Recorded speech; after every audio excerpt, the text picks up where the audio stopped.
2024ರ ಚುನಾವಣೆಯ ಸಮಯದಲ್ಲಿ ನೀಡಿದ ಭರವಸೆಗಳನ್ನು ಸರ್ಕಾರ ಒಂದೊಂದಾಗಿ ಈಡೇರಿಸುತ್ತಾ ಇದೆ. ವಿಶೇಷವಾಗಿ ಮಹಿಳೆಯರಿಗೆ ಅನುಕೂಲವಾಗುವ ಪ್ರಯೋಜನಗಳಲ್ಲಿ ಉಚಿತ ಆರ್ಟಿಸಿ ಬಸ್ ಪ್ರಯಾಣವು ಪ್ರಮುಖವಾದದ್ದು. ಇದೀಗ ಈ ಕುರಿತು ಬಿಗ್ ಅಪ್ಡೇಟ್ ಹೊರಬಿದ್ದಿದೆ.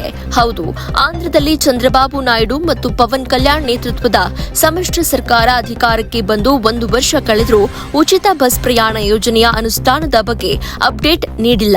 ಇದಕ್ಕೆ ರಾಜ್ಯದ ಮಹಿಳೆಯರಿಂದ ವಿರೋಧ ವ್ಯಕ್ತವಾಯಿತು. ಇದೀಗ ಮಹಿಳೆಯರಿಗೆ ಉಚಿತ ಆರ್ಟಿಸಿ ಬಸ್ ಪ್ರಯಾಣ ಸೌಲಭ್ಯವನ್ನು ಒದಗಿಸಲು ಸರ್ಕಾರ ನಿರ್ಧರಿಸಿದೆ.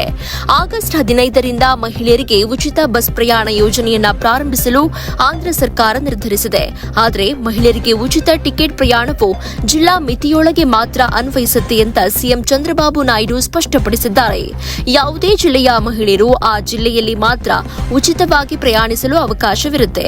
ಶ್ರೀಶೈಲ ಪ್ರವಾಸದ ಭಾಗವಾಗಿ ಸುನ್ನಿಪೇಟಂದಲ್ಲಿ ಆಯೋಜಿಸಲಾದ ಸಾರ್ವಜನಿಕ ಸಭೆಯಲ್ಲಿ ಚಂದ್ರಬಾಬು ಅವರು ಈ ವಿಷಯವನ್ನ ಸ್ಪಷ್ಟಪಡಿಸಿದರು. ಅಲ್ಲದೆ ಕಲ್ಯಾಣ ಮತ್ತು ಅಭಿವೃದ್ಧಿ ತಮ್ಮ ಸರ್ಕಾರದ 2 ಕಣ್ಣುಗಳಿದ್ದಂತೆ ಅಂತ ಉಚ್ಚರಿಸಿದರು. ಮತ್ತಷ್ಟು ಸುದ್ದಿಗಳಿಗಾಗಿ ನೋಡ್ತಾ ಇರಿ ಪಬ್ಲಿಕ್ ನ್ಯೂಸ್ 24x7. ಇದು ಸತ್ಯದ ಧ್ವನಿ.